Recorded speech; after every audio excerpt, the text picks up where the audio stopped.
Welcome to Daily Scripture Reading. I do not own the rights to this music. Daniel chapter 2, beginning at verse 1 and ending at verse 16. This is the English Standard Version. Nebuchadnezzar's Dream. In the second year of the reign of Nebuchadnezzar, Nebuchadnezzar had dreams. His spirit was troubled, and his sleep left him. Then the king commanded that the magicians, the enchanters, the sorcerers, and the Chaldeans be summoned to tell the king his dreams. So they came in and stood before the king. And the king said to them, I had a dream, and my spirit is troubled to know the dream. Then the Chaldeans said to the king in Aramaic, O king, live forever.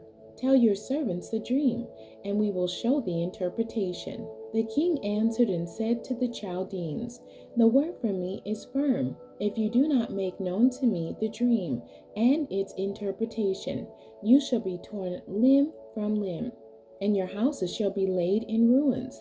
But if you show the dream and its interpretation, you shall receive from me gifts and rewards and great honor. Therefore, show me the dream and its interpretation. They answered a second time and said, Let the king tell his servants the dream, and we will show its interpretation. The king answered and said, I know with certainty that you are trying to gain time, because you see that the word from me is firm. If you do not make the dream known to me, there is but one sentence for you. You have agreed to speak lying and corrupt words before me, till the times change. Therefore, tell me the dream, and I shall know that you can show me its interpretation.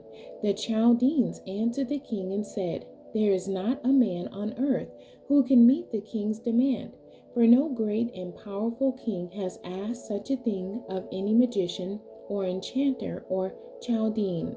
The thing that the king asks is difficult, and no one can show it to the king except the gods, whose dwelling is not with flesh. Because of this, the king was angry and very furious, and commanded that all the wise men of Babylon be destroyed. So the decree went out, and the wise men were about to be killed, and they sought Daniel and his companions to kill them. Then Daniel replied with prudence and discretion to Arioch, the captain of the king's guard, who had gone out to kill the wise men of Babylon. He declared to Arioch, the king's captain, Why is the decree of the king so urgent? Then Arioch made the matter known to Daniel, and Daniel went in and requested the king to appoint him a time, that he might show the interpretation to the king. The end. God bless you, and thank you for joining me today.